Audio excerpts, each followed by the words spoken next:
और प्रवचन देते। उनके प्रवचन सुनने दूर दूर से लोग आते थे।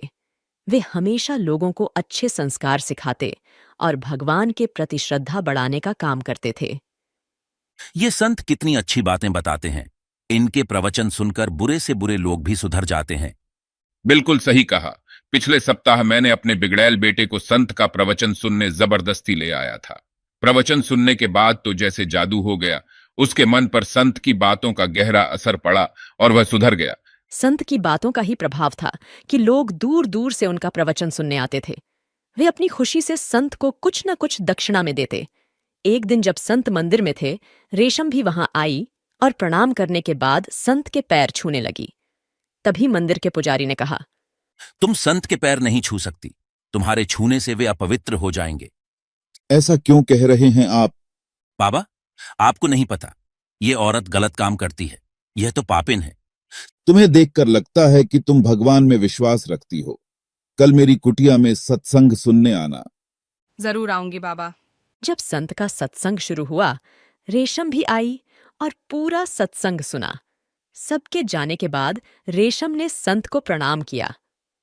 बेटी, तुम जो गलत काम करती हो उसे छोड़ दो, नहीं तो तुम्हें नर्क भोगना पड़ेगा। लेकिन बाबा, फिर मैं क्या करूंगी और खाऊंगी कहां से? भगवान पर भरोसा रखो बेटी, वे कोई ना कोई राह जरूर दिखाएंगे।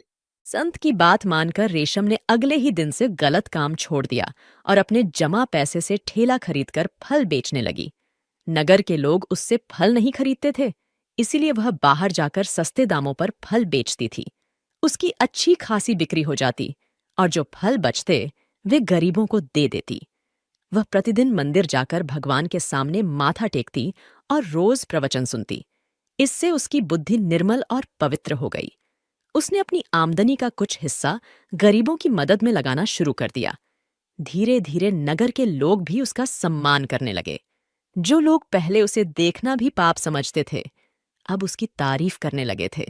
देखो, ये वही महिला है जो कभी गलत काम करती थी, लेकिन अब गरीबों की मदद करती है। भगवान हर किसी को उसके जैसा दिलदार बनाए। अब हर कोई रेशम की प्रशंसा करने लगा था। समय बीतता गया और रेशम बूढ़ी हो गई। एक दिन उसकी मृत्यु हो गई। संयोग से उसी दिन संत की भी मृत्यु हो गई। दोनों की आत्मा यमलोक पहुंची। यमराज ने संत और रेशम के कर्मों का हिसाब निकाला और आदेश दिया, इस महिला को 2 दिन के लिए नरक में और फिर सदा के लिए स्वर्ग में भेज दो, और इस संत को हमेशा के लिए नरक में भेज दो। हे धर्मराज, मैंने अपना पूरा जीवन लोगों को सही मार्ग पर चलने के लिए प्रेरित किया, फिर भी मुझे नर्क क्यों? हे धर्मराज, आपके दरबार में ये कैसा अन्याय हो रहा है? मैंने तो अपना पूरा जीवन ही लोगों को सही राह पर लाने में लगा दिया।